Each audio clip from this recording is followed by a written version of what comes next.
আমি কি মাইক্রোফোন দিয়ে অডিও রেকর্ড করি জানো? আমি অডিও রেকর্ড করি K8 মাইক্রোফোন দিয়ে। খুব কম দামে একটা ভালো মাইক্রোফোন।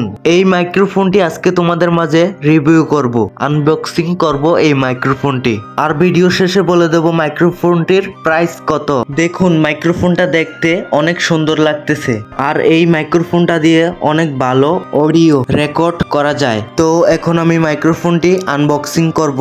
তোমরা কেউ ভিডিওটা টেনে টেনে দেখবা না, ভিডিওটা স্কিপ করে দেখলে কিছুই বুঝতে পারবা না। তো তোমাদের কাছে আমার একটাই অনুরোধ, ভিডিওতে একটা লাইক দিয়ে অবশ্যই চ্যানেলটিকে সাবস্ক্রাইব করার রিকোয়েস্ট থাকবে। তো আমরা আনবক্সিং এ চলে যাই, আর ভিডিওতে লাইক দিতে ভুলবা না। সো আমরা আনবক্সিং এখন করব এই মাইক্রোফোনটাকে। তো আমরা আনবক্সিং করতেছি, অর্থাৎ মাইক্রোফোনটা খুলতেছি বক্স থেকে। তো মাইক্রোফোনটা তো খুলেই ফেললাম।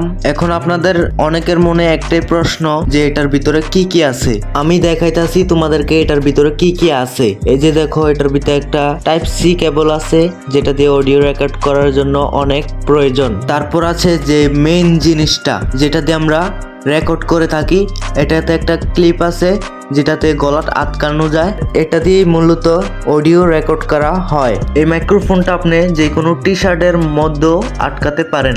তো এটা আমি রেখে দিলাম এখানে। তারপর এখানে আরেকটা গুরুত্বপূর্ণ জিনিস আছে, যেটা হলো আমাদের কেবল, যেটা দিয়ে আমরা মাইক্রোফোনটা মূলত চার্জ দিয়ে থাকি। এই যে দেখুন আমি খুলতেছি, এই বক্সটা ডিজাইনটা কিন্তু অনেক সুন্দর। এই মাইক্রোফোনটা অনেক ভালো একটা মাইক্রোফোন। চার্জিংটা দেখুন, চার্জিং বক্সটা অনেক ভালো।